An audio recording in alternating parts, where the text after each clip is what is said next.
You're listening to The Trial Lawyer's Handbook, a courtroom preparation podcast series brought to you by Holland & Knight.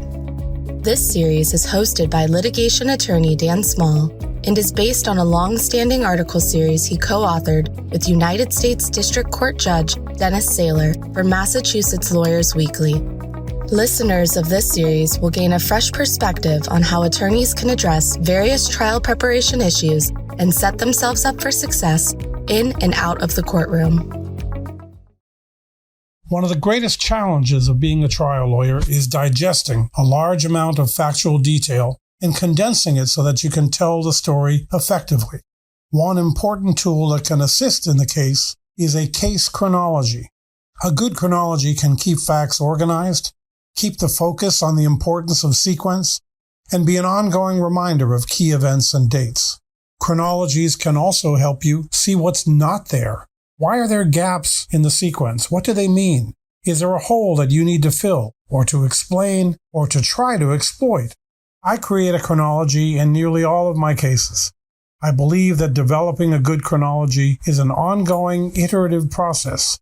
To pull it together, I seek input from my client and anyone else working on the case, not just once, but again and again, to see what's missing and what's connected. Each time I revise the chronology, I look it over to make sure, 1, the chronology makes sense, and 2, my case, or the other side's case, makes sense in light of the chronology. The chronology should cover all significant events in the case, with the date, description, and citation or source included. Let's go through it, piece by piece. First, events. Be inclusive at first. You can always eliminate entries later if the document gets too long.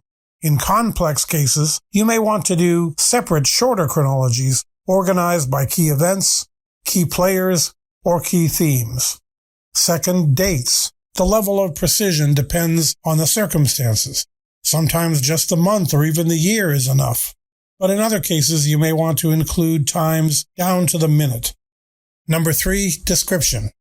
Forget full sentences or grammar. This is your chronology. A short, staccato description of the key facts is enough. Include enough information to be understood without making the description so long as it's not usable. Number 4, citations. Set forth the best source for each item with alternative cites if appropriate. It's surprisingly difficult to remember where you read something months, weeks, or sometimes even hours later if you don't write it down. Number 5, waypoints. A waypoint is a reference point used for purposes of navigation. Think about including waypoints in your chronology that help provide context to events.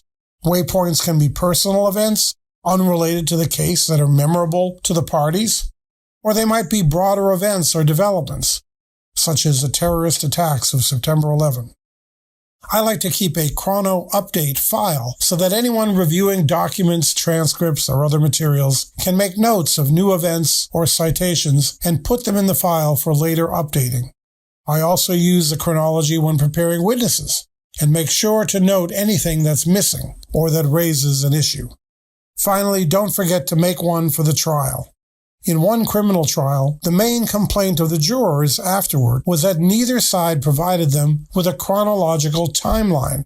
The jury wound up creating a timeline of its own back in the deliberation room. Is that really what you want your case to hinge on?